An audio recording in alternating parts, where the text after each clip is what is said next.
Amen. This is the last Sunday of the month of April. Am I right? Yes, what a wonderful time in God's presence. What a wonderful season. I'd like you to open your Bibles with me to the book of Exodus chapter 13. The book of Exodus chapter 13. I will be reading from verse 20 to 22.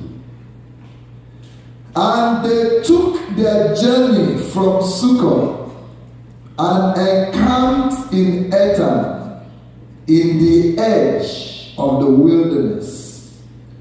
And the Lord went before them by the day in a pillar of a cloud to lead them in the way, and by night in a pillar of fire to give them light, to go by day and night.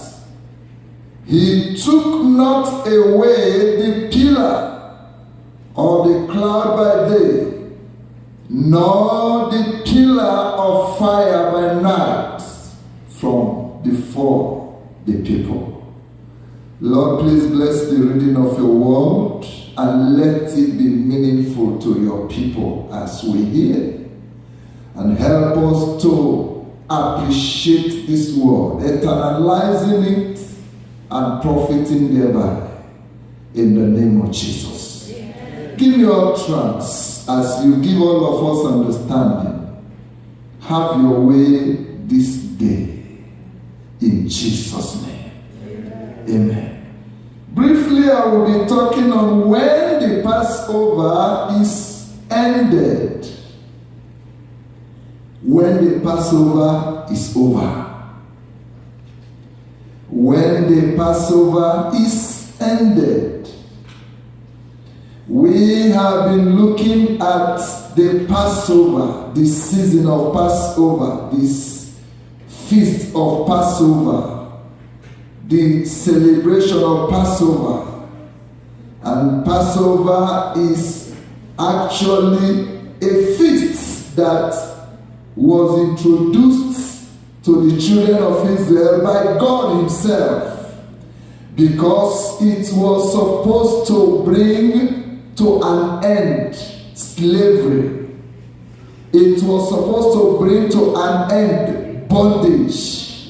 So Passover is the gifts of God to mankind to deliver man from every bondage, to save man from every slavery, to set man free. It was in view of that Passover is usually ended by Easter, which is the completion of that process. So Jesus came as that lamb in the mind of God when he gave it to them in Exodus.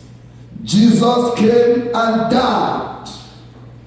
And not only dying, he rose from the dead. He finished it. He ended Passover.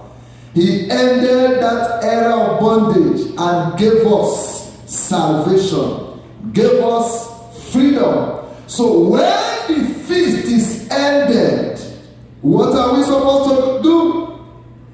I'd like us to be encouraged to know that the end of Passover is not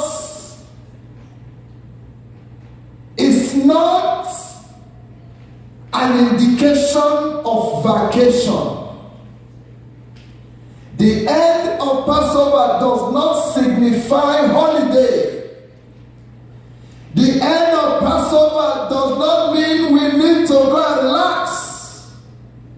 You know, some people are fond of, after a feast, they want to relax. They want to take it easy. In God, there there is no holidays, no vacation. A good military does not put down his guard, does not relax, to the extent that the Bible had to say, woe to them who are at ease in Zion. A military man does not drop his guns and say, let me relax. Because in warfare, there is no holiday, no vacation. I therefore want to encourage us that whatever communication, whatever service and dedication that God expects of us must be consistent, must be continuous. Reading from where we just read, it is obvious that God does not go on vacation when a season is ended. In other words, God ends a season and begins another. So it is very important and imperative for us to know that a season ends or closes to give rise to another season. So you will do well to know that a season is ending and another is opening. That is what will make you relevant. That is what will make us relevant in the hand of God. Praise the name of the Lord. So we saw from here that when the Passover was ended, when the feast was ended, the people took their journey to move forward. They took their journey. They started going. And God wants you to know that when the Passover is ended, God expects you to continue to go forward in your prayer life. To continue to go forward in the study of the Word of God, in your service to God, and in all that you're doing. So, in other words, every season equips us with the knowledge relevant for the next season. So, whatever you have learned about the Passover, whatsoever God has taught us, or you have learned on your own, make sure that you put it to practice. Make sure that it is of help. You use it positively to make your life worthwhile and to assist and serve others around you. Praise the name of the Lord. God gives us a season to equip us to be relevant, and therefore He expects you to use it properly. We have seen a lot of things that are relevant in Passover. That one key thing we will never forget is that our freedom has been accomplished. You must break off from every bondage, mental bondage, physical, environmental bondage, spiritual, emotional bondage that will limit us from serving God, that will hinder us from doing the right thing. We have been ordained by God to break off from them because the Passover lamb has been killed, and above that, He rose again to save us. Amen. Amen. In verse 21, He said, and the Lord went before them by the day in a pillar of a cloud, and by the night in a pillar of fire. The Lord went before them. After the Passover, God still wants you and I to know that it is His responsibility to lead us. In other words, we must keep following God. Don't be too accustomed or familiar with God that He's no longer needed. You know what to do. I have learned it. I know what to do. No. The Bible said the Lord led them. So as you're entering into a new month, you need the leading of God. Lift your voice and say, oh God, you will continue to lead my life. Can you say it again if you mean it? Now can we say it as a people, Lord, you will continue to lead our lives. Lord, you will continue to lead our families. Lord, you will lead us in everything that we do. Help us, oh God, our Father, in the name of Jesus. So we saw that it is God that will lead. If God is not leading, we will hit the rock. If it is not the Lord that is leading, no matter how tiny, no matter how unimportant that is, always know that the Lord wants to lead us. So we need to listen to the Lord. We need to follow the Lord. We don't need to lean on our own ideas. God was the one who led them. For He is the one who knows the way. He is the one who knows what is right for us. He is the one who knows the answer to the problems. He is the one with the solution to our needs. The only thing that God requires from you and I is to submit to His leading, is to seek Him, is to ask of Him what we must do. Don't be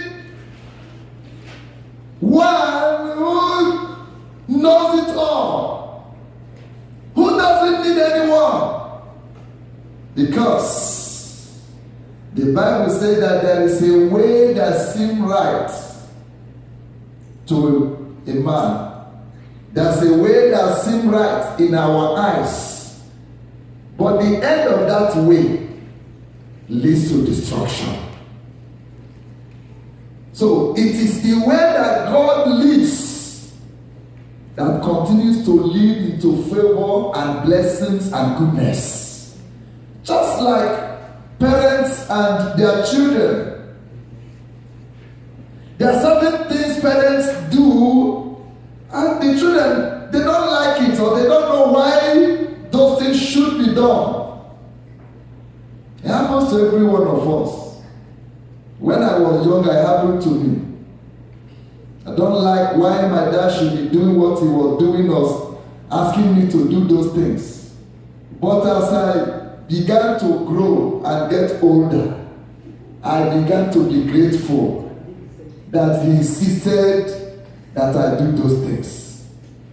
That those things he had taught me had helped me to be a better person.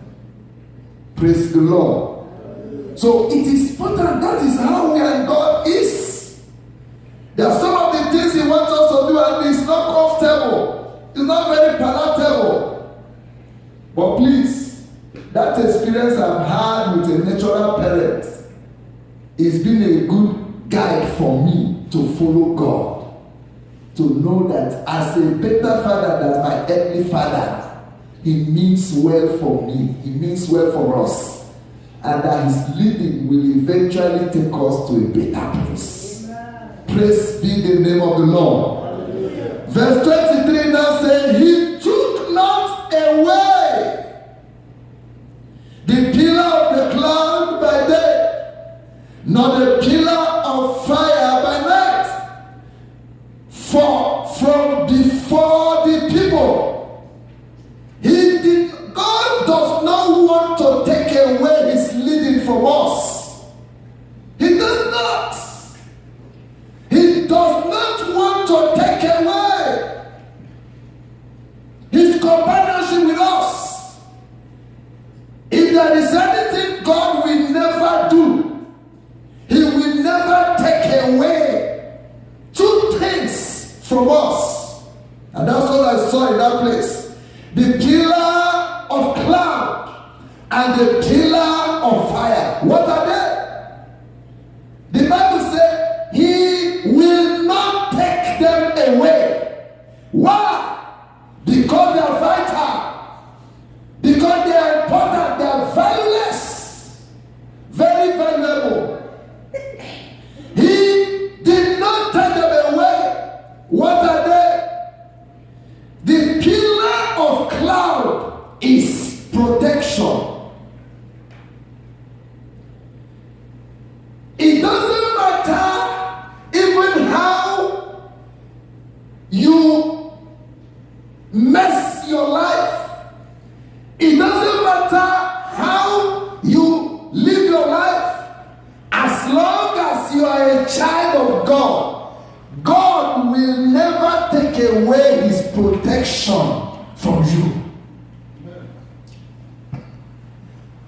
It wasn't that who said it to us, to our understanding concerning Job. He said to him, are you not the one who put a hedge over him so I could not touch him? If you have forgotten anything, don't forget this one. God will never take away his protection from you. The day that happens, the devil destroys you. And that is the boldness you need as we bring Passover to an end. He will never take away his protection from you. When the devil comes, intimidating and terrifying you, if he's powerful enough to end you, he doesn't need to terrify you, he just end your life. So the intimidation and terrifying is an indication of his failure, that he cannot do you anything. Don't help him by being afraid. Don't help him by wanting to give up. God will never take his protection away from you. Lift your voice and say, God will never take away his protection from me. I am protected by God. The full power of heaven is my backup. I have the protection of God every day. I have the protection of God every week. I have the protection of God every month. Father, thank you. In the name of Jesus. Number two, the pillar of fire. God will never take away his guide from you, his leading from you, his direction for you. Those are the two things God will never take away from us. You know that darkness is darkness. Does anybody see in the dark? Does anybody see? You cannot see. If you see, then it's not dark. You know, yesterday something happened. That's why somebody is looking at me. Went to the washroom and She had finished using the washroom before me, so when I came in, she went out and I was using the washroom. And suddenly when she went out, she turned on the lights. And I was there. So I was coming out. So I didn't know where the door was again. So I did my hand like this. As I did my hand like this, she turned on the light again. I saw. He said, people like you are just grown. I said, yes, because darkness is powerful. I didn't know where the door was. Even though I know the side it should be, but I don't know whether I'm very close already to the door or I'm very far. That is what darkness is. God gave them what? Fire or light to deal with their darkness. So with the light, they will see the road to go through. With the light, they will see the right course to read in the university. With the light, they will see the right business to do, the kind of business to do. With the light, they see the kind of job they should do. The light equips you with the ability of right and informed choices. So he will never take it away from us. He never took away the protection. He never took away guiding them. So my prayer is that we should not be stubborn to God's guidance. He never took away these two keys from his people. So even when a season is ended, there are things that are certain. They will not end with the season. Protecting you and leading or guiding you. Psalm 23.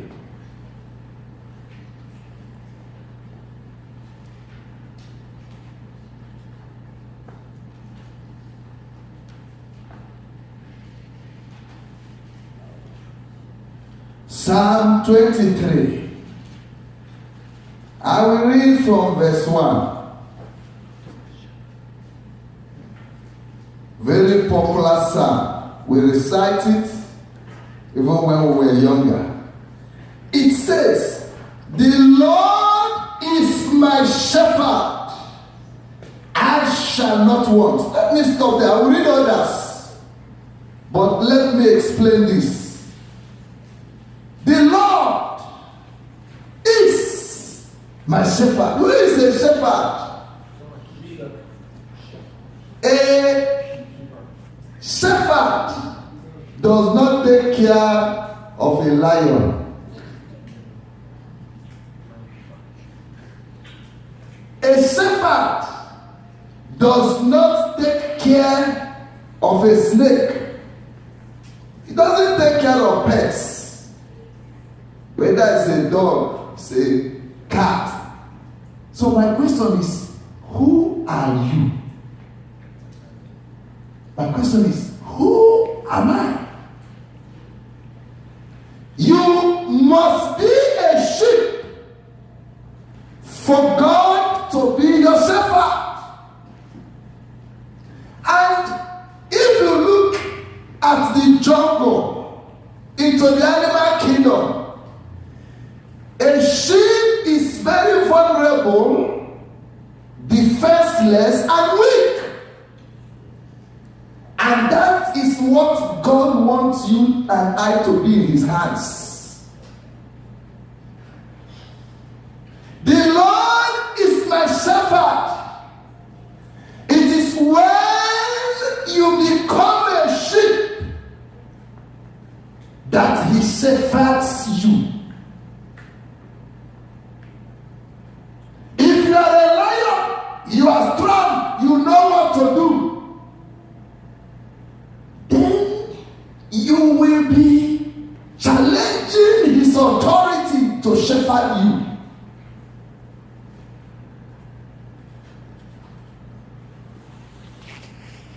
The Lord wants to shepherd us. That means we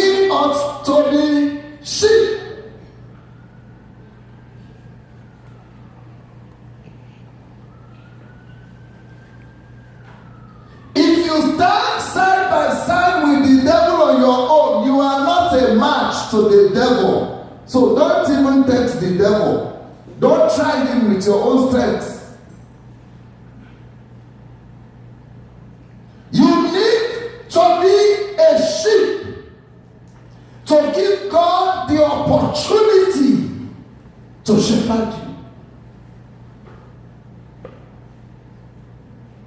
In other words, in this season, even after the Passover, your intelligence is not what will prosper you alone. Your abilities are not the things that will stand you out alone.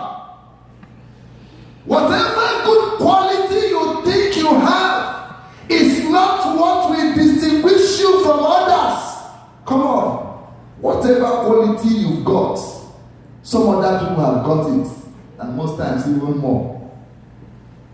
Your distinguishing factor in this season is that you are a sheep for God to shepherd.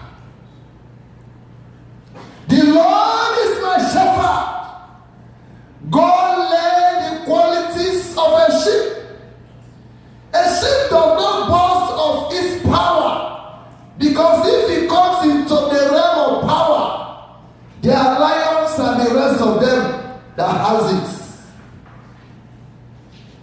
A sheep does not boast of his wisdom, because in the realm of wisdom there is the serpent that the Bible told us, or the fairy tale tells us of tortoise. I don't know that one.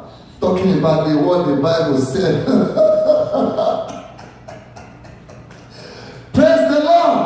So please, the Lord is my shepherd. Let him be our shepherd. We must be a sheep for him to be our shepherd. If I am not a sheep, you are making things difficult for yourself and for the Lord. Remember, there are things he does not want to take away from us. That's protection and guide. The lion does not need a shepherd to guide him. He is the one in charge of the pride. He fights any opposition. But the sheep needs the shepherd to take him to feed. You need prosperity and provision. The shepherd takes you to the green pastures. You need protection. The shepherd protects the sheep from the lion and all other fiery enemies in the jungle. You need to drink. The shepherd takes them to the spring, where they will, get drink, or, they quench their thirsts. So, in other words, the shepherd is capable of taking care of the sheep. So, it is not about our abilities. It is our abilities put in the hands, in the control, and under the supervision of the shepherd. If it is not under him, you are not making yourself a sheep. The Lord is my shepherd. This Bible does not just need our quoting it or knowing it. This Bible needs our being it. That's the most important thing about it. It's not our saying it or knowing it. It is our doing it. Please, by this scripture, God is saying, I want to be totally in the driving seat of your life, of my life, of our life. Verse 2, for he maketh me to lie down in green pastures. He leadeth me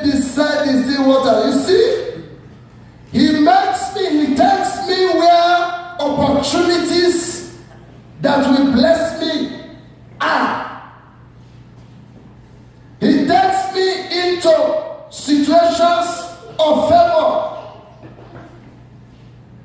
And he leads me, going back again to the two keys or two core things that God will not deny us or take away from us. May God do that in your life in Jesus' name. So verse 3 said, he restored my soul, he leaded me again in the paths of righteousness, and for his name's sake. God wants to lead us for his name's sake, because you're called Christians. He wants you to be a good representative. When your life is blossoming, they say, he is a child of God. God is blessing him. But if our life is a reproach, they will say, but we thought he's going to church. We thought he's a Christian. So God does that for his name's sake. But it's easier for God to do when we are sheep in his hands. Verse 4, where I will anchor, say, yea, though I walk through the valley of shadow of death, I will fear no evil, for thou art with me. Thy rod and thy staff, they comfort me. Two instruments again. Your rod and your staff. Your rod and your staff. The rod and the staff, they are not two things. They are not the same thing. They are two things. Your rod and your staff. If you read the Bibles, you will notice, like in Proverbs 22, 1 to 6, thinking verse 6 or so. The rod is for correction. The rod is for teaching. The rod is for instruction. So the rod is the word.